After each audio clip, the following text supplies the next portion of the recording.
Muito bem, começamos agora no capítulo 3 de Colossenses, e ele já dá uma notícia muito boa, logo no primeiro versículo, Colossenses 3, versículo 1. Portanto, se já ressuscitastes com Cristo, buscai as coisas que são de cima, onde Cristo está sentado à destra de Deus. Pensai nas coisas que são de cima, e não nas que são da terra. Então, essa é a posição agora, né? Alguém pode falar assim, mas como? Eu tô vivo, não morri ainda, como é que eu ressuscitei? Questão posicional é uma coisa, né? Circunstancial é outra. Então, a nossa posição é de mortos, porque ele vai falar isso no versículo 3, porque já estáis mortos, e a vossa vida está escondida com Cristo em Deus. E agora já ressuscitamos com Cristo. Uma nova posição. Eu acho que alguém está com o microfone aberto e está dando um retorno. Van Dijk.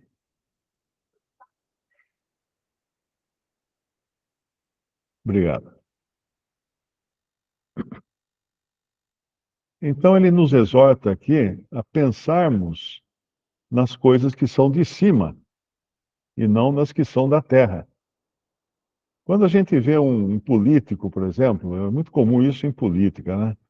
Você vê o político, ele é desesperado para ganhar uma eleição, depois para subir de cargo também, para alguma coisa nova. E você começa a pensar, mas espera aí, o cara às vezes está velho, já está idoso, e está lutando para conseguir algum cargo, vencer alguma eleição. Por que tudo isso? Por que todo esse esforço? A razão é muito simples. Ele não tem outra esperança a não ser aqui na Terra. Então ele tem que dar tudo de si para conseguir as coisas no tempo que resta. Está acabando o tempo dele, o relógio está batendo, e ele sabe que não vai ter mais tempo depois. Então ele tem que conquistar tudo aqui, nesta vida. Agora, o cristão, ele já está morto para esta vida, né? Posicionalmente falando, ele já morreu. Agora ele tem uma outra perspectiva de vida, que é a vida eterna. Aqui na Terra não tem mais nada para ele pensar, porque ele tem que pensar nas coisas de cima e não nas que são da terra, versículo 2. Porque já estáis mortos e a vossa vida está escondida com Cristo em Deus. Então nós temos uma vida agora, uma vida nova, uma vida perfeita.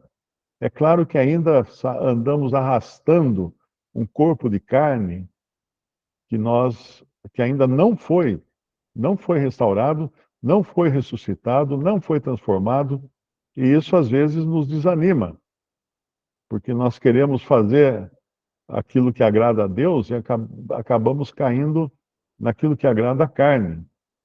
Mas por isso que tem essas exortações. Se tivesse tudo 100%, nós nem precisaríamos desse capítulo aqui. Mas como nós nos esquecemos da nossa atual posição, que é ressuscitado com Cristo, nós precisamos ser exortados o tempo todo. Porque já estáis mortos, a vossa vida está escondida com Cristo em Deus. Quando Cristo, que é a nossa vida, se manifestar, então também vós vos manifestareis com ele em glória. Isso aqui fala da vinda de Cristo. Primeiro ele virá buscar a sua igreja, buscar os que são seus, os que estiverem vivos, os que já morreram serão ressuscitados. Os que estiverem vivos serão transformados. E depois ele virá ao mundo para julgar o mundo, julgar as nações. E adivinha quem vem com ele? Nós viremos com ele. Nós desceremos daí do céu com os corpos já ressuscitados para, juntamente com ele, aqui na terra, julgar as nações, ou melhor dizendo, sobre a terra, né? Porque nós não vamos colocar os pés nessa terra mais. Nós já andamos muito aqui. Ninguém vai, ninguém vai sentir saudade dessa terra. Então, quando Cristo, que é a nossa vida, se manifestar, então também vós os manifestareis com ele em glória. Aí ele dá umas exortações práticas. Mortificai, no versículo 3, ele falou que nós já estamos mortos. No versículo 5, ele fala para nós mortificarmos. O que significa mortificar? Colocar em estado de morte. Mortificai, pois, os vossos membros que estão sobre a terra, a prostituição, a impureza, a afeição desordenada, a vil concupiscência e a avareza, que é a idolatria, pelas quais coisas vem a ira de Deus sobre os filhos da desobediência. Então, tudo isso ele fala para que nós possamos viver uma vida agora consistente com a nova natureza. Então, tudo isso ele fala para que nós possamos viver uma vida agora consistente com essa nova vida, com essa nova natureza que nós temos agora em Cristo. No versículo 7, depois de falar pelas quais coisas vem a ira de Deus sobre os filhos da desobediência, ele fala nas quais coisas, em outro tempo andastes, quando vivíeis nelas. Mas agora, tudo mudou. Despojai-vos também de tudo. E aí ele dá uma lista das coisas que nós temos que deixar para trás: a ira, a cólera, a malícia, maledicência, palavras torpes da vossa boca. Não mintais uns aos outros, pois que já vos despistes do velho homem com seus feitos, e vos vestistes do novo, que se renova para o conhecimento segundo a imagem daquele que o criou. Pensa quando a mãe ficava brava porque você acabou de tomar banho e vai voltar a brincar na terra de novo. É basicamente isso que ele está dizendo aqui. Nós agora já temos uma nova natureza, que é celestial, temos uma nova vida, por isso nós temos que cuidar agora de agir em conformidade com essa nova vida. Não mais continuarmos grudados à antiga vida, à vida de antes. É interessante porque nós podemos, às vezes, sentir saudade, né, da vida da incredulidade, mas isso é porque nós não paramos para pensar no tamanho do privilégio que nós temos. Pensa assim, aquele que está buscando nesta vida a realização, ele às vezes chega no final da sua vida não realizado, não é? Não conseguiu tudo o que queria, não enriqueceu.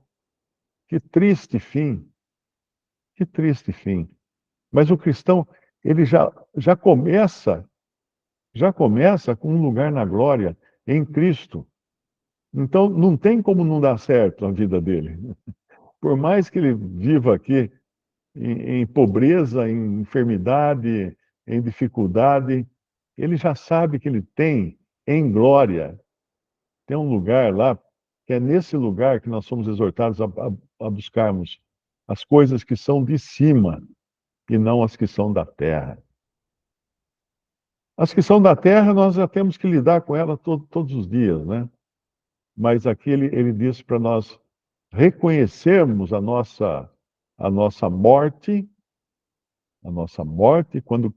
quando morremos com Cristo, e reconhecermos a nossa ressurreição agora, posicionalmente falando, claro, quando fomos ressuscitados com Cristo. Ele dá algumas coisas aqui no versículo 5, das coisas que a nossa velha carne gosta de se ocupar com elas. A prostituição, então um cristão não deveria nem passar pela cabeça de se prostituir. A impureza, também a mesma coisa, né? A impureza, a mesma coisa. A afeição desordenada. Eu recebo muitas mensagens de pessoas que estão perdidamente apaixonadas. Então a pessoa escreve e fala, ai, ele me largou, ou ela me largou, né? Eu não sei o que eu faço, tal. Isso é afeição desordenada, é uma afeição extremada. A vil concupiscência, o que é concupiscência? Concupiscência é um desejo extremado, um desejo extremo por alguma coisa. A avareza, o amor ao dinheiro, muitos cristãos vivem para ganhar dinheiro. E não sabem que a qualquer momento o coração para de bater e vai deixar para quem, né? Como fala naquela passagem do Evangelho, do homem que tinha seus celeiros, ele constrói novos celeiros, e aí o Senhor fala para ele, né? Louco, louco, esta noite te pedirão a alma, e o que tens preparado, para quem será? Volta e meia morre aí um bilionário, um milionário, e as notícias vêm lá da morte do milionário e tal. Aí passa um mês, dois, começam a ver as notícias das brigas dos herdeiros, né? Daí começa, ó, era todo mundo amigo, era todo mundo família, todo mundo se amava muito, festas de final de ano, estavam todos juntos, e tal. Morreu o patriarca, morreu o dono da bola, aí começa o pega, né? Aí descobre que ele não deixou herança para um, não deixou para outro, aí começa a confusão. Então, a avareza é idolatria, a avareza. Amor ao dinheiro é a mesma coisa que você adorar um ídolo. O dinheiro é mamon, é o ídolo. Eu me lembro que eu trabalhei num banco e tinha um colega que contou que o tio dele era um investidor, né, desses caras que investem na bolsa, trabalhava com isso direto. E ele contou que no dia que ele estava morrendo, o tio dele estava já na cama, já nos últimos momentos, né, não tinha mais o que fazer. Ele estava preocupado com as ações. Ele queria saber a cotação das ações dele. Ele não ia passar daquele dia e estava preocupado, querendo saber a cotação das ações. Percebe que não ia ter ações para o lugar onde ele ia. Não ia ter nada, não ia ter dividendos, nada. Então é uma loucura quando nós paramos para pensar friamente na, na, na idiotice, né? Que é vivemos em função de dinheiro, em função de uma profissão, em função do sucesso aqui nesta vida. Eu me lembro de uma entrevista que eu vi, e acho que era uma artista, uma atriz, e ela contando que encontrou com o Jô Soares em Paris, porque ele ficava sempre lá, acho que tem um apartamento lá, né? E ela contou uma coisa que o Jô Soares falou para ela, que ele não gostava, o que ele não gostava de Paris é que lá ninguém parava na rua para pedir autógrafo, ninguém parava na rua para cumprimentá-lo. Lá ele era uma pessoa desconhecida. E isso fazia falta para ele.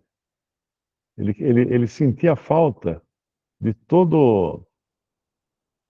de todos os fãs, né? Que no Brasil todo mundo parava ele na rua e queria tirar foto e tal. E lá não tinha isso, ele sentia falta.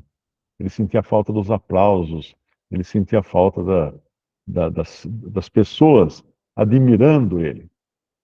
E isso acaba, tudo isso acaba.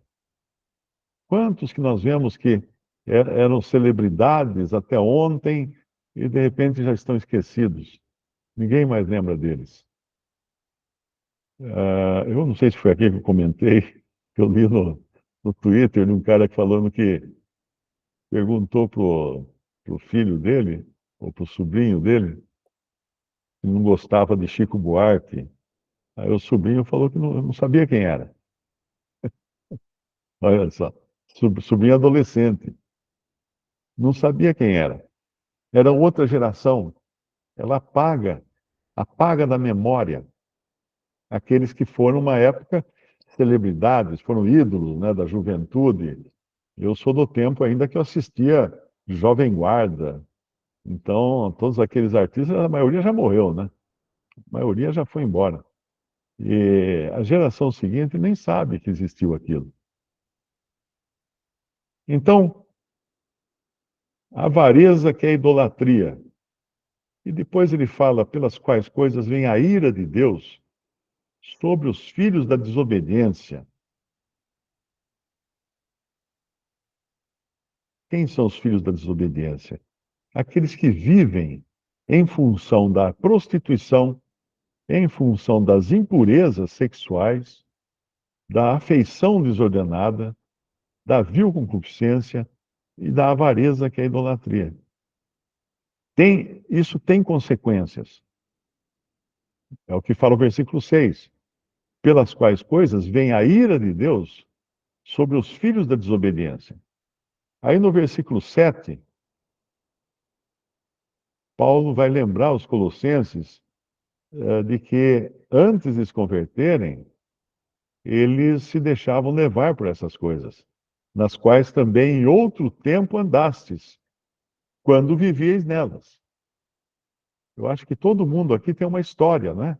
Todos aqui têm uma história, num tempo em que essas coisas eram normais, eram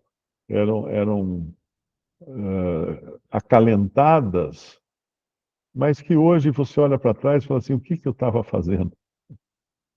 Por que que eu estava metido naquilo, né? O que que era aquilo? Não era nada.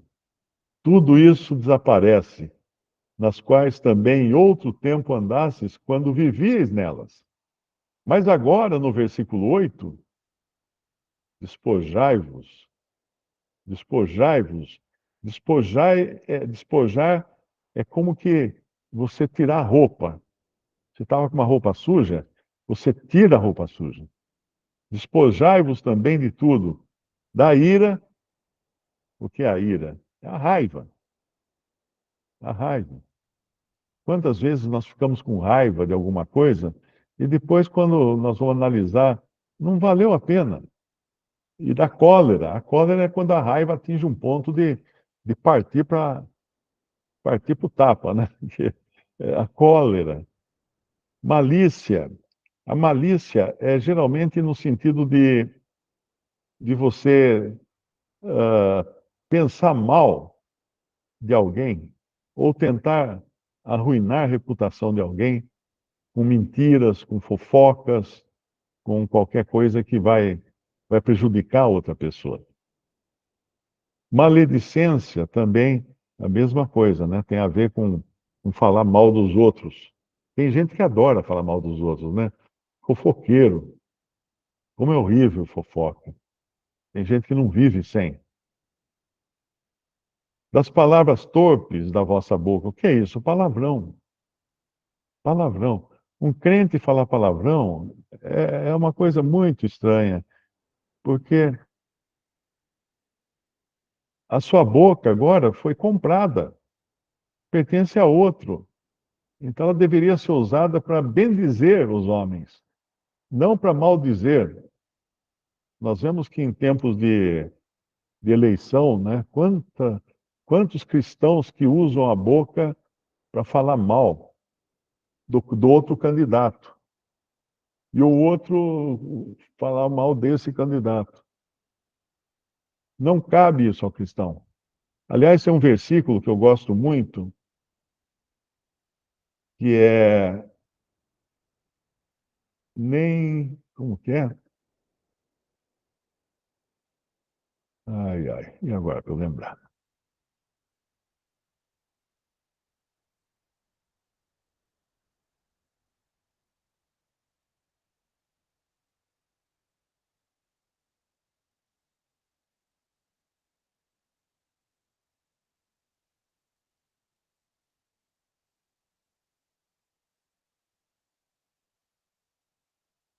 Deixa eu ver se eu consigo achar aqui.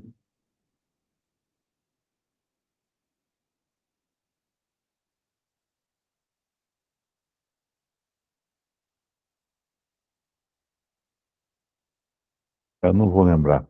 Eu vou dizer o que diz o versículo. Fezes, Mário, Não, não, é que no não Antigo saia da Testamento. vossa boca nenhuma. Não, é um provérbio. Nem pensamento maldigas. Deixa eu ver esse pensamento.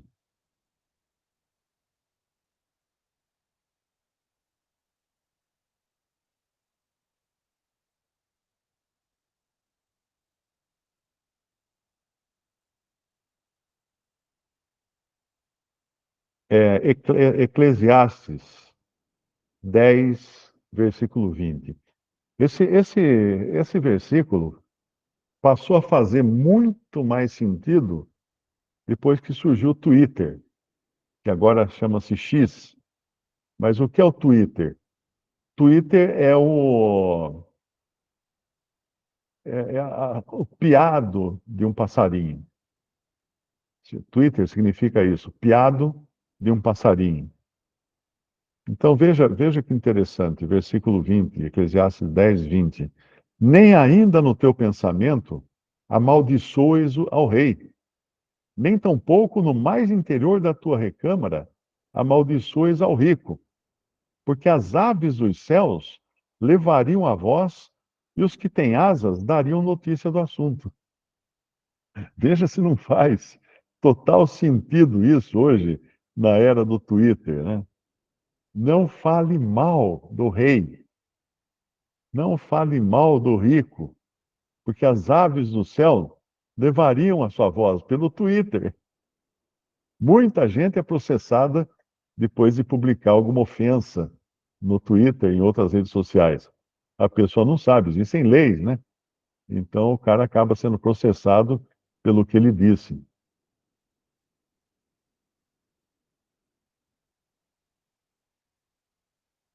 Está passando um carro de som aqui agora. Eu nunca entendi que carro de som é esse, porque ele passa tocando a música do programa do Bolinha. Esse já morreu faz tempo, né? Está na hora de Bolinha, Bolinha. Passou, já foi. Mas então, maledicência, maledicência, né? Despojai-vos também de tudo, da ira, da cólera, da malícia, da maledicência, das palavras torpes da vossa boca. Não mintais uns aos outros. Tem gente que é viciado em contar mentira. Tem gente que não consegue falar a verdade. Tem que contar uma mentira. No meu trabalho que eu tinha no banco, eles incentivavam, né, a contar mentira. Então me dava um trabalho não contar mentira, que olha uma coisa, você tem que se esforçar. Então a melhor maneira que eu encontrei na época foi fazer que nem o James Bond. Se você assiste os filmes do James Bond, ele nunca responde quando alguém pergunta alguma coisa. A pessoa pergunta alguma coisa, ele devolve uma outra pergunta. Eu me lembro até de uma negociação que eu fui fazer em São Gonçalo, e eu não podia contar, um dos primeiros contatos, eu não podia contar o cara da loja lá, era uma oficina, a gente estava interessado em comprar o imóvel, mas não podia contar que era banco, porque senão o preço ia lá em cima, né? Então, quando eu comecei a conversar com o cara, eu estava de terno e gravata, com uma pastinha na mão e tal, ele olhou para mim assim e falou assim, o senhor é do Banco Itaú, né? Eu não podia dizer que era. Olha, olha, olha a sinuca. Eu virei para ele e falei assim: por quê? Veio alguém do Banco Itaú te procurar? Então, tem um pessoal andando aí pela rua, tal, tal. Ah, mas isso aqui o que que é? Infiltração aqui no teto? Puxei o assunto para outro lado. Então, eu não desobedeci o meu patrão, né, que eu não podia revelar que era o banco, não contei uma mentira, simplesmente devolvi a pergunta dele com uma outra pergunta e já desviei o assunto para a questão do estado, das condições do prédio. Então, o cristão às vezes tem que rebolar, tem que fazer ginástica para evitar contar mentira. Eu sei que tem muita gente que trabalha em empresa e às vezes o patrão manda contar mentira. Nessa época mesmo, o meu chefe, ele pegou e um dia tocou o telefone. Eu atendi. Eu queria falar com o doutor Reinaldo. Só um minutinho. E ele assim, não, não, não, não, não, não, não. Aí eu já tinha falado que estava ali, né? Aí ele falou assim, da próxima vez, não fala que eu tô, não. falei, Reinaldo, eu sinto muito, mas eu não vou mentir. Então nós fizemos um acordo. Quando tocava o telefone, eu só dava uma olhada para ele, assim, tipo assim, é você. Ele levantava da cadeira e saía da sala. Ele saía da sala e falava assim, olha, o doutor Reinaldo não está na sala no momento. Quer deixar o recado, depois ele entra em contato. E assim ele foi muito legal, esse chefe, porque ele não me obrigava a contar mentira. Mas então é difícil para todo mundo. Tem gente que trabalha de secretária e é difícil, é difícil. Então tem que pedir ao Senhor por direção para saber o que, como agir em situações assim. Mas aqui deixa muito claro: não mintais uns aos outros, porque já vos despistes do velho homem com seus feitos. A mentira pertencia ao outro, ao velho homem, que foi pregado na cruz com Cristo, que já morreu. E aqui no versículo 10 ele fala: vos vestistes do novo, que se renova para o conhecimento, segundo a imagem daquele que o criou. E esse conhecimento, o que é esse conhecimento? É um.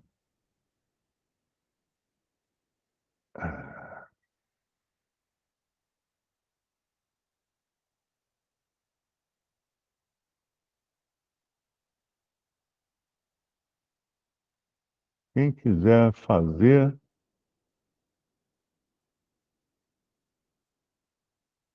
João 7, versículo 17, diz assim: se alguém quiser fazer a vontade dele, pela mesma doutrina conhecerá se ela é de Deus ou se eu falo de mim mesmo. Eu gosto da versão atualizada desse versículo. Se alguém quiser fazer a vontade dele, conhecerá a respeito da doutrina. Então, para se conhecer a doutrina, é preciso estar disposto a fazer a vontade de Deus. É esse o sentido desse versículo. Se alguém quiser fazer a vontade dele, conhecerá a respeito da doutrina. Ou seja, se eu não consigo aprender, se eu não consigo entender o que diz a Bíblia para mim, é porque eu não estou disposto a fazer a vontade de Deus. A Bíblia não é um livro para matar nossa curiosidade. Eu sei que existe muito, né? Você abre na internet muitos vídeos que são assuntos que, quando você vai ver, não tem nada a ver, não edifica em nada. É arqueologia bíblica, é usos e costumes antigos de Jerusalém, dos hebreus, não sei quem. Nada a ver com sã doutrina, nada a ver com conhecimento bíblico, com conhecimento espiritual. Porque o ser humano, inclusive o incrédulo, ele é muito afoito para conhecer novas doutrinas, novos conhecimentos, tal. Mas nós sabemos de uma coisa, que o homem natural não entende as coisas do Espírito de Deus porque elas se discernem espiritualmente. O homem natural não consegue entender. Então, esses vídeos e filmes e tudo mais, eles tendem a alimentar o homem natural. E muitas vezes são feitos por homens naturais, homens que não nasceram de novo. Sempre me perguntam, né, se eu assisto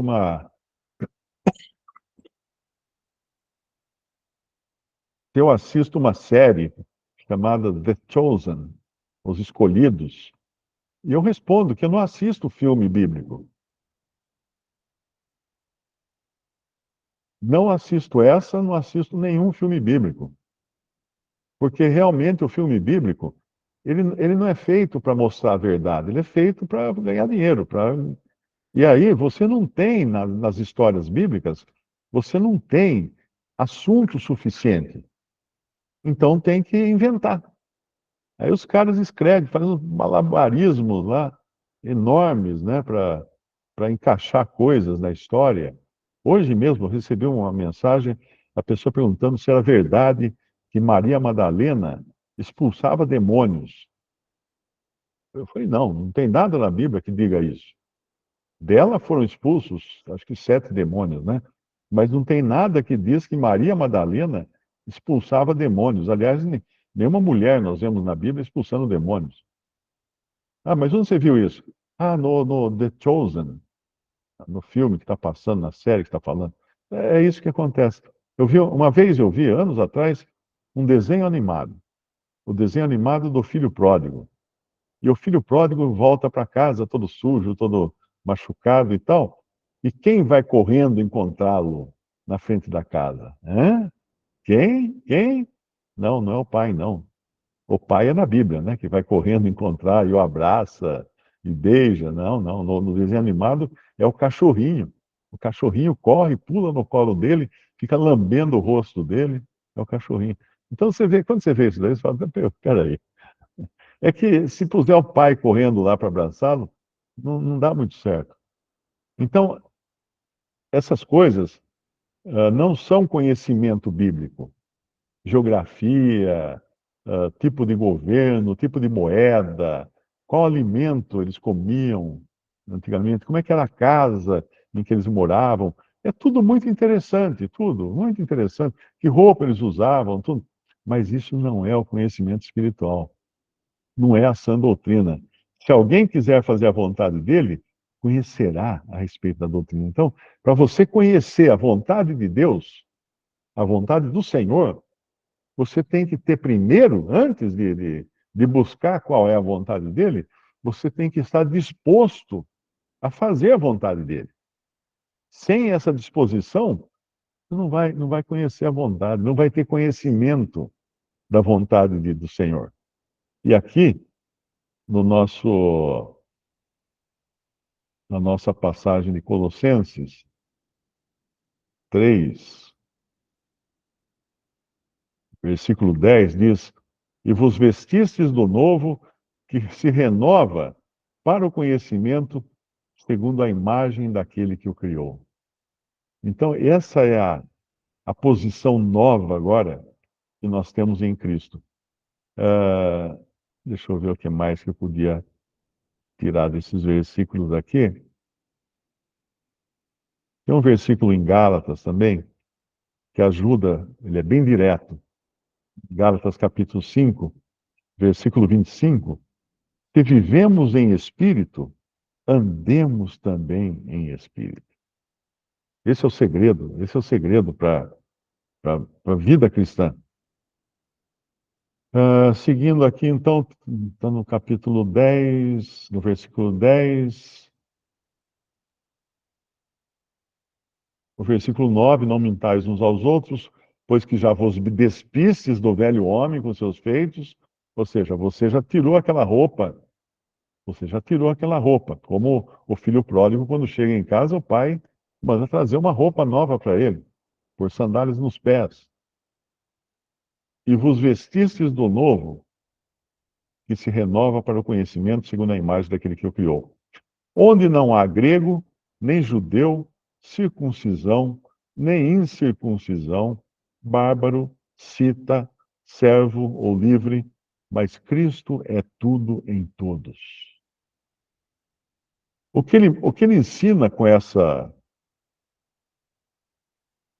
frase aqui, com esse versículo, não há grego nem judeu. O grego era o gentil. Os judeus, eles faziam distinção. O judeu não entrava na casa de um gentil. Ou seja, em Cristo agora, não há grego nem judeu. Não se faz mais distinção. Um cristão, ele não pode fazer distinção, não deve fazer distinção. Eu não gosto de, sei lá, de argentino. Como não gosto de argentino? São seres humanos, né? A gente vê notícia todo dia nos jornais de que estão bombardeando determinado país, matando centenas, milhares de pessoas daquele país, e você às vezes fala assim: mas eles merecem, eu também não gosto do pessoal daquele país. Nunca, isso jamais deveria passar pela cabeça de um cristão, onde não há grego nem judeu, circuncisão nem incircuncisão. Aqui, no sentido daqueles que se livraram da carne na circuncisão, né, que é na cerimônia feita pelo judaísmo, bárbaro, cita, servo ou livre, mas Cristo é tudo em todos. Eu estava lendo isso hoje, eu vi essa palavra cita, eu fui procurar no dicionário, era um povo nômade que existia, né? Eram bárbaros também, mas eram diferentes, eles eram um povo nômade que vivia nas campinas ali onde é o Irã, mais ou menos, aqueles lados lá. Então, ele está deixando claro aqui que essas divisões por nacionalidade não têm nada a ver com cristãos. Nada a ver com cristãos. Quando os cristãos chegaram no Japão, um país budista, né? Muitos cristãos foram martirizados, inclusive. Então, foi Francisco Xavier, chamado São Francisco Xavier, foi o primeiro missionário para o Japão. Ele ele era um jesuíta, então ele foi o primeiro a levar a palavra da cruz, o nome de Jesus no Japão. E muitos outros depois dele. A Igreja Católica mandou muita gente para lá. Mas depois também foram os ingleses também lá buscando fazer negócio, buscando conquistar terras. Porque naquela época, os portugueses e os espanhóis haviam dividido o mundo em dois. Pensa só. Acho que todo mundo aqui estudou na escola isso, né? Eh, Tinha lá um, tinha lá um risco no mundo. De um lado, era tudo pertencia ao rei de Espanha. Do outro, tudo pertencia ao rei de Portugal. Então, eles dividiram o mundo em dois. E não perguntaram se para os que já moravam de um lado ou moravam do outro, né? Então, quando chegaram os britânicos lá no Japão também, eles odiavam os católicos, os portugueses católicos, porque os britânicos eles eram anglicanos, né? Eles eram protestantes, eles eram protestantes. E se você pensar que muitas guerras aconteceram entre católicos e protestantes, você vê que absurdo que é fazer essa distinção. Não é nem de grego nem judeu, circuncisão e incircuncisão, bárbaro, cita, servo ou livre, porque é distinção entre pessoas que professam a mesma coisa, fé em Cristo. Muitas guerras aconteceram entre protestantes e católicos. Ou seja, o homem nunca entendeu, né? Ali, mais recentemente, ali na Inglaterra, na Grã-Bretanha, teve uma guerra que durou anos, com terrorismo e tudo, entre os protestantes e os católicos lá do norte da Inglaterra. E o que a palavra de Deus fala no versículo 12? Revesti-vos, pois, como eleitos de Deus. Puxa vida, nós fomos eleitos de Deus. Deus nos elegeu antes da fundação do mundo, como eleitos de Deus, santos e amados, de entranhas de misericórdia, de benignidade, humildade, mansidão, longanimidade ou paciência, suportando-vos uns aos outros e perdoando-vos uns aos outros, se alguém tiver queixa contra o outro. Assim como Cristo vos perdoou, assim fazei vós também. Esse versículo é muito importante para nós entendermos a diferença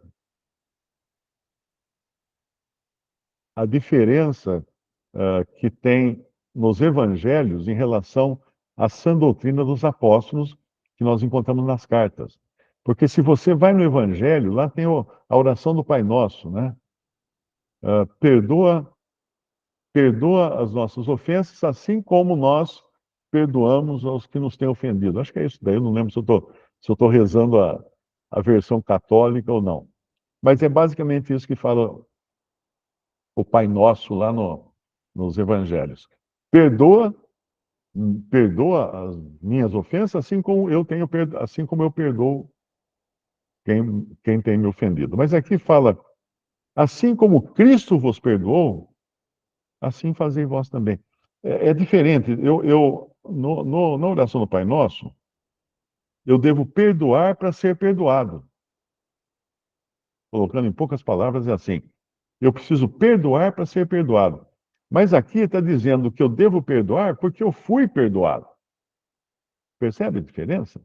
Assim como Cristo vos perdoou, assim fazei vós também. Então, um cristão, ele jamais deveria levar mágoa, ficar de mal com alguém, não querer perdoar alguém. Ele jamais. Porque ele foi perdoado. Ele foi perdoado de todas as ofensas quando creu em Cristo. Como é que ele vai agora guardar mágoa de uma pessoa? Hã? Vai, corre lá, faz as pazes com a sogra. Não cabe a um cristão, de jeito nenhum, guardar mágoa, guardar rancor, porque nós recebemos um perdão já magnífico quando cremos em Jesus. Versículo 14, ele fala: e sobre tudo isto, revesti-vos de amor, que é o vínculo da perfeição. O amor é o elo que mantém a perfeição na gente. Revesti-vos do amor. E o versículo 13, ele conclui, né? E a paz de Deus, para a qual também fostes chamados em um corpo, domine os vossos corações e sede agradecidos. Isso é o nosso tesouro. Isso é o que nós temos lá no céu. Por isso, nós somos exortados a pensar nas coisas lá do alto, onde Cristo vive, onde nós já estamos ressuscitados com Cristo. Bom, a garganta já está pedindo água aqui. Vamos olhar se tem alguma pergunta.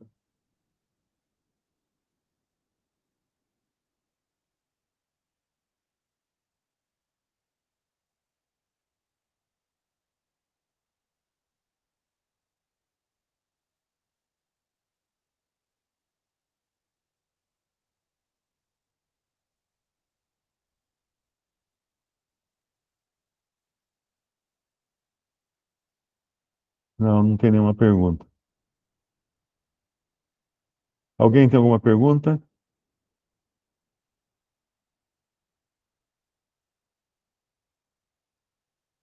A Giane levantou a mão.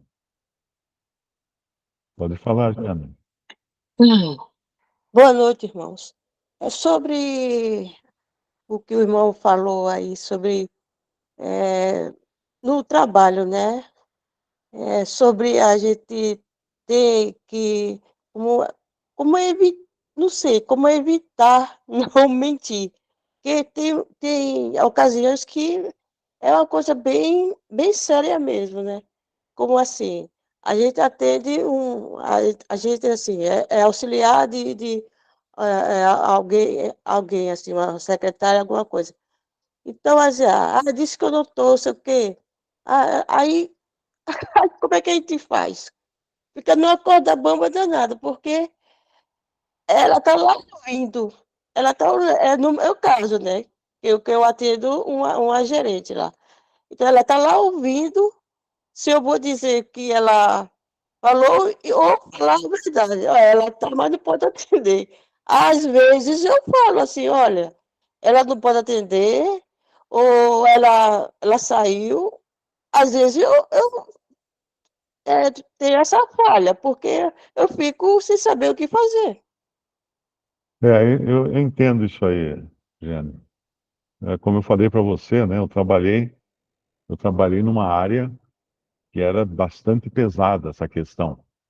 Para você ver como era uma área de negócios. Era uma equipe que fazia negócios de comprar ou alugar imóveis para o banco, abrir agências, abrir lojas de poupança, etc. E a coisa era tão radical que teve um colega que uma vez, ele foi para o Rio de Janeiro, negociou toda a compra de um imóvel lá, usando um pretexto de que era de outra firma, tal, para não revelar que era do banco. E ele, quando voltou para São Paulo, aí o cara com quem ele negociou ligou para ele e falou assim: ó, estou em São Paulo, eu vou passar aí para a gente conversar. Mas daí ele tinha contado para o cara, dado o nome de uma outra empresa. Então o que ele fez? Ele pegou, foi no térreo, era um prédio que tinha diferentes empresas, né? Ele foi no térreo e trocou naquele cartaz que tem, naquela demonstrativo que tem lá na recepção, tirou o nome do banco e pôs o nome da outra empresa que ele dizia que ele era.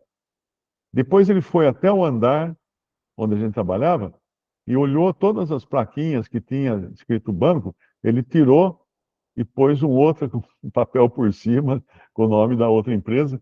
O cara foi lá, teve uma reunião com ele e em momento algum descobriu que ele estava nas dependências do banco. De tão radical que foi esse colega. Mas é importante a gente, como cristãos, pedir orientação do Senhor em casos assim. Pedir como fazer, né? Que palavras usar, por exemplo, tipo, eu queria falar com a gerente. Posso pedir para ela ligar para você daqui a pouco? Pronto, é uma maneira de você não dizer que a gerente não vai atender, ou, ou dizer que a outra vai ligar daqui a pouco. Aí joga a responsabilidade no colo da gerente. Então, é questão de encontrar as palavras para evitar simplesmente falar assim, não, a gerente não está, ela foi para Portugal.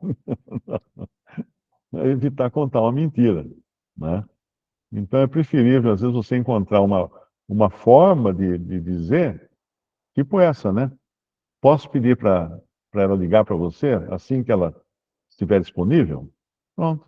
É uma forma educada, que você não disse que ela não está. Mas é questão de orar também, né?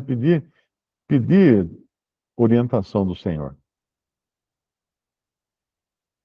Ok, irmão, obrigada. Também, irmão, trazendo um princípio do Velho Testamento, Abraão, quando foi dizer que Sara não era esposa dele, ele disse que era prima, uma coisa que não era mentira, né, irmão? Se puder falar, né? Ele deu uma volta, né? Mas, na realidade, era esposa, sim. Porque mesmo que fosse prima, ele não poderia estar dormindo com ela, né? Então, no entendimento Tanto é que por isso que o rei ficou bravo depois, quando descobriu que ela era Não, é esposa. Isaac, né, que foi buscar uma parente, é Rebeca, aí vem trazendo, ele também usou da mesma. Ele aprendeu com o pai dele. E ele falou que era prima, mas sendo esposa, mas ele não deixou de dizer, não foi uma mentira, porque ela realmente era prima.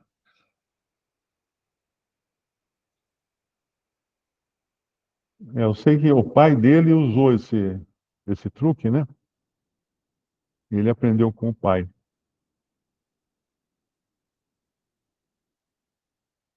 Tem uma pergunta aqui: o que Jesus quis dizer em ir pregar o evangelho no mundo todo?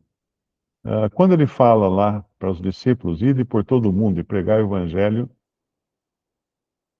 fazendo discípulos, tal, aquela não foi uma ordem dada à igreja.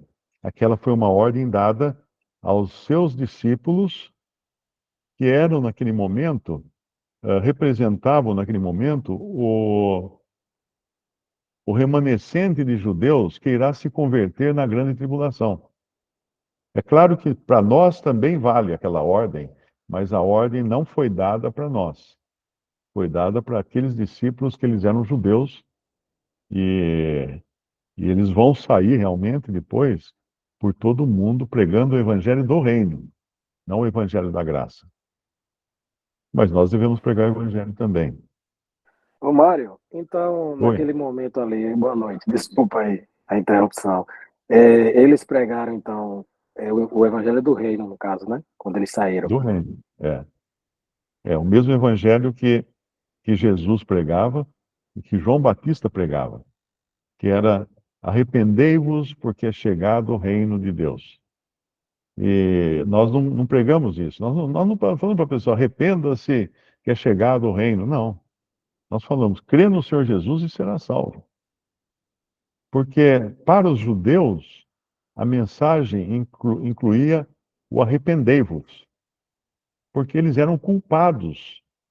Eles eram culpados de terem transgredido a lei, de terem abandonado as coisas do Senhor, não é?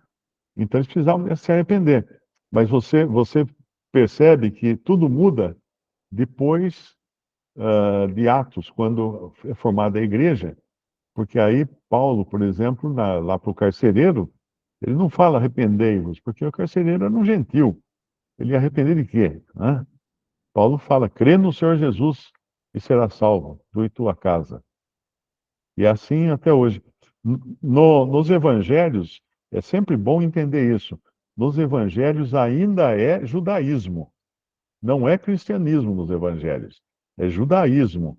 A lei estava em vigor e até quando o Senhor curava o enfermo, ele mandava o enfermo curado ir lá falar com o sacerdote para oferecer as ofertas que eram exigidas no caso de uma cura.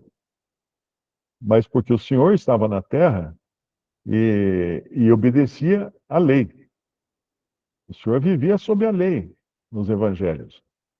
Não havia ainda sendo pregado o evangelho da graça de Deus.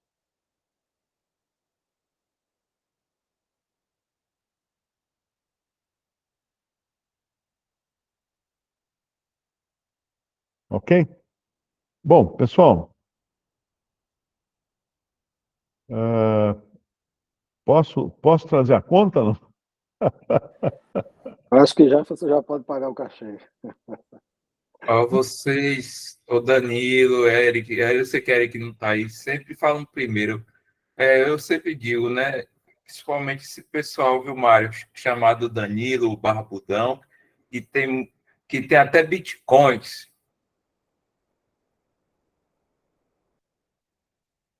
Mas Leones levantou a mão. Leones. Diga, Leones. Eu queria saber onde é que aparece a primeira vez a pregação do Evangelho da Graça, que eu nunca prestei atenção, né?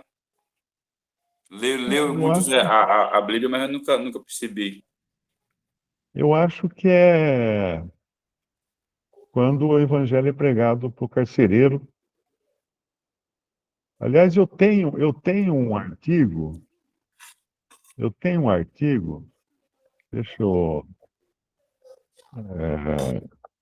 Não é Cornélio, não? Cornélio, boa ideia. Exatamente, Cornélio e Atos 10.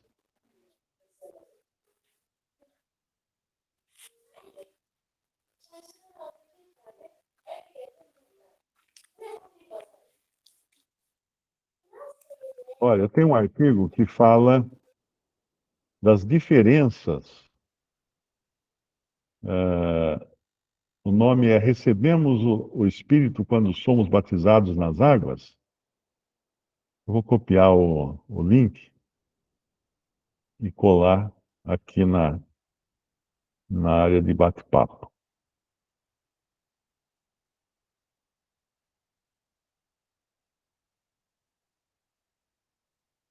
Aí é mostrado a diferença entre os diferentes públicos.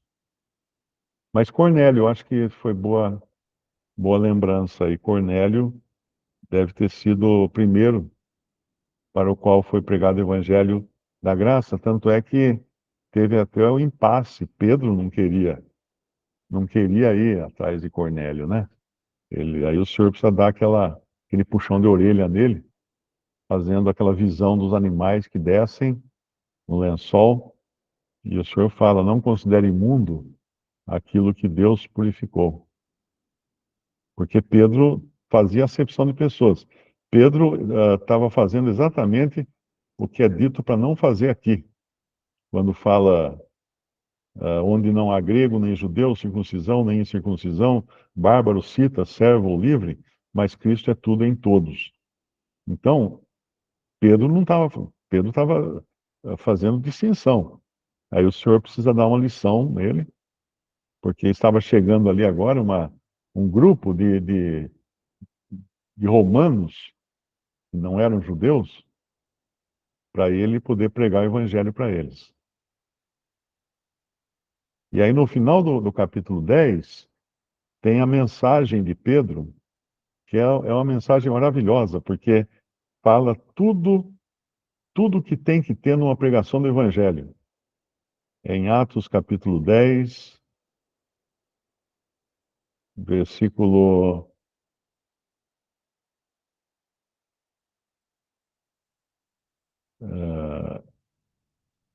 versículo 38. Como Deus ungiu a Jesus de Nazaré com o Espírito Santo e com virtude, o qual andou fazendo bem, curando a todos os oprimidos do diabo, porque Deus era com ele. E nós somos testemunhas de todas as coisas que fez, tanto na terra da Judéia como em Jerusalém, ao qual mataram, pendurando-o no madeiro. Então tem que ter, a pregação do evangelho tem que ter a cruz de Cristo, tem que ter a morte de Cristo. Evangelho sem sangue não é evangelho. A este ressuscitou Deus ao terceiro dia. Outra coisa que tem que ter na pregação: a morte de Jesus e a ressurreição de Jesus. E fez com que se manifestasse, não a todo o povo, mas as testemunhas que Deus antes ordenara, a nós que comemos e bebemos juntamente com ele, depois que ressuscitou dentre os mortos, essa tem que falar isso, e nos mandou pregar ao povo e testificar que ele é o que, por Deus, foi constituído juiz dos vivos e dos mortos. Então, também isso, para as pessoas saberem que haverá um juízo e quem julgará será o próprio Senhor Jesus. A esse dão testemunhos todos os profetas de que todos os que nele creem receberão o perdão dos pecados pelo seu nome. E Pedro estava com essas palavras na boca ainda quando caiu o Espírito Santo sobre todos os que ouviam a palavra. Ou seja, ele terminou a mensagem completa e aqueles todos que estavam ali se converteram e receberam o selo do Espírito Santo. Mas é isso.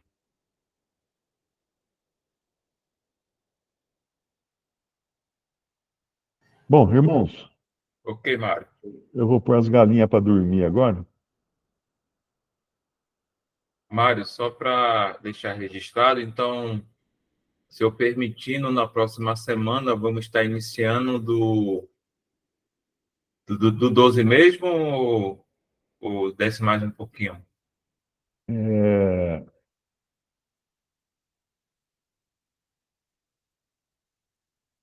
Eu acho que nós paramos no 14.